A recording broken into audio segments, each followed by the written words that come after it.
അമ്മ മിണ്ടാതിരി, ഡോക്ടർ പറഞ്ഞാൽ മതി. സ്നേഹമുള്ള ഡീസൽ കൂട്ടുകാരെ, എല്ലാവരും ഉണ്ടായിരുന്നില്ലേ?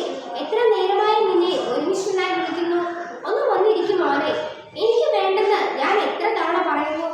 എനിക്ക് വണ്ണം കൂടാതിരിക്കാൻ ഞാൻ ഡയറ്റാ. എന്റെ ക്ലാസ്സിലെ പലരും ഡയറ്റ് നോക്കുന്നുണ്ട്. മുറിക്കുള്ളിൽ നിന്ന് അത് ഉറക്കെ പറഞ്ഞു. ഓ പിന്നെ, 8ാം ക്ലാസ്സിൽ പഠിക്കുന്നവരാണ് ഡയറ്റ് നോക്കുന്നത്. ശരീരം വളരുന്ന പ്രായത്തിൽ നല്ല ഭക്ഷണം കഴിക്കണം. അതും സമയത്ത് കഴിക്കണം. വീട്ടിൽ എല്ലാവരും സാധിക്കുന്നിടത്തോളം ഒന്നിച്ചു കഴിക്കുകയും വേണം. ഉറച്ച ശബ്ദത്തോടെ അച്ഛൻ നയം വ്യക്തമാക്കി. ഉച്ച കഴിഞ്ഞ് കളിക്കാനായി പുറത്തുപോയ അരുൺ നേരം നന്നായി ഇരിക്കിയതിനു ശേഷമാണ് വീട്ടിൽ കയറി വന്നത്. മൊബൈൽ ഫോണുമായി മുറിയിലേക്ക് കയറിയ അരുൺ അത്താഴം കഴിക്കാനും ഇറങ്ങി വന്നില്ല. അമ്മ വീണ്ടും വീണ്ടും വിളിച്ചുകൊണ്ടേയിരുന്നു. അവൻ ദേഷ്യത്തോടെ നോ പറഞ്ഞുകൊണ്ടുമിരുന്നു. ഒരു ദിവസം രാവിലെ അരുൺ എഴുന്നേറ്റ് വലിയ വായിൽ നിലവിളിച്ചുകൊണ്ടാണ്. വയർ പൊത്തി കരയുന്ന അവന് വലിയ വയറുവേദനയായിരുന്നു. അച്ഛൻ്റെ കൂടെ ആശുപത്രിയിലെത്തി. പരിശോധന കഴിഞ്ഞ് ഡോക്ടർ പറഞ്ഞത് കേട്ട് അച്ഛൻ ഞെട്ടി. അരുണിന്റെ പാൻക്രിയാസിന് നീരുണ്ട്, ബയോപ്സിക്ക് വിടണം. അരുണിന്റെ ആമാശയവും ഉദരത്തിലെ മറ്റ് അവയവങ്ങളും മലിനമാണത്രേ. പുറത്തുനിന്ന് ഭക്ഷണം കഴിക്കുന്നുണ്ടല്ലേ എന്ന ചോദ്യത്തിന് ഇല്ല എന്ന് അച്ഛനും യെസ് സാർ എന്ന് അരുണും പറഞ്ഞു. കളിക്കാനാണെന്നും പറഞ്ഞ് വീട്ടിൽ നിന്നും ഇറങ്ങുന്നവൻ പണക്കാരുടെ മക്കളോടൊപ്പം ഹോട്ടലുകളിലും ബേക്കറികളിലും കോഫി ഹൗസുകളിലും സ്ഥിരമായി കയറി ജങ്ക് ഫുഡിന്റെ അടിമയായി മാറിയിരുന്നു. വീട്ടിലെ ഭക്ഷണത്തിന് രുചിയില്ല എന്നും പരാതിയാണ്. കാരണം ഹോട്ടൽ ബേക്കറി ഭക്ഷണത്തിന്റെ ഉമാമിയാണെന്ന് ഡോക്ടർ പറഞ്ഞു. കൂട്ടുകാരെ, നിങ്ങളും ഈ ഉമാമിയുടെ അടിമകളാണോ? ഉമാമി എന്ന ജപ്പാൻ വാക്കിന് കൊതിപ്പിക്കുന്ന രുചി എന്നാണ് അർത്ഥം.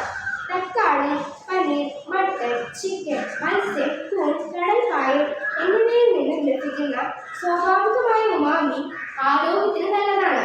എന്നാൽ രുചി കൂട്ടാനായി മോണോസോഡിയം ഗ്ലൂറ്റാമേറ്റ് MSG എന്ന അജിനോമോട്ടോ ചേർത്തുണ്ടാക്കുന്ന ഉമാമിയുടെ അടിമകളാണ് നമ്മുടെ കഥയിലെ അരുണും കൂട്ടുകാരും ഒട്ടേറെ പേരും. ഇന്ന് കുട്ടികളും യുവജനങ്ങളും മാത്രമല്ല, മുതിർന്നവരും MSGയിലൂടെ നിർമ്മിക്കുന്ന ഉമാമിക്ക് അടിമകളാണ്. നമ്മുടെ വീട്ടിലുണ്ടാക്കുന്ന നാടൻ ഭക്ഷണം ഇന്ന് ആർക്കും വേണ്ട. ഭക്ഷണം ഇന്ന് ഹോട്ടലിലാണ് എന്ന് പറയുമ്പോഴേ നാവിൽ വെള്ളം ഉണർത്താൻ അജിനോമോട്ടോയുടെ ഉമാമിക്ക് കഴിവുണ്ട്. Noodles, fried chicken, burger patties, frozen momos, ഷവർമ തുടങ്ങിയ എല്ലാ ഇറക്കുമതി ഭക്ഷണത്തിലും MSGയും കൃത്രിമ രുചിയും വിഷമയമായ നിറങ്ങളുടെ പൊടികളും ആസിഡും എല്ലാം അമിതമായ അളവിൽ ചേർക്കുന്നുണ്ട്. Chips, Lay's, Kurkure, nacho, cheese ball, puffs, panipuri മസാലകൾ, പോപ്കോൺ തുടങ്ങി കുട്ടികൾ ആർത്തിയോടെ ഭക്ഷിക്കുന്ന സാധനങ്ങളിലെല്ലാം അത്യന്തം അപകടകരമായ കൃത്രിമ ഫ്ലേവറുകളും ആസിഡുകളും MSGയും ചേർക്കുന്നുണ്ട്. നമ്മുടെ നാടൻ ചോറും കറികളും, നാടൻ കോഴിയും കപ്പയും ബീഫും, അപ്പവും മുട്ടയും പുട്ടും കടയും ചെണ്ടക്കപ്പയും കാന്താരിമുളകും ഉള്ളിച്ചമ്മന്തിയും ഒക്കെ കഴിച്ച് നല്ല കല്ല് മസിലുമായി കല്ലിനോടും മണ്ണിനോടും പടവെട്ടി വളർന്ന കേരം തങ്ങുന്ന ഈ കേരള നാടിൻ്റെ തനത് ഭക്ഷണ ശൈലികളും രുചിക്കൂട്ടുമൊക്കെ കുഴിമന്തിയുടെ കുഴിയിലിട്ട് കൂടുന്നതാരാണ്?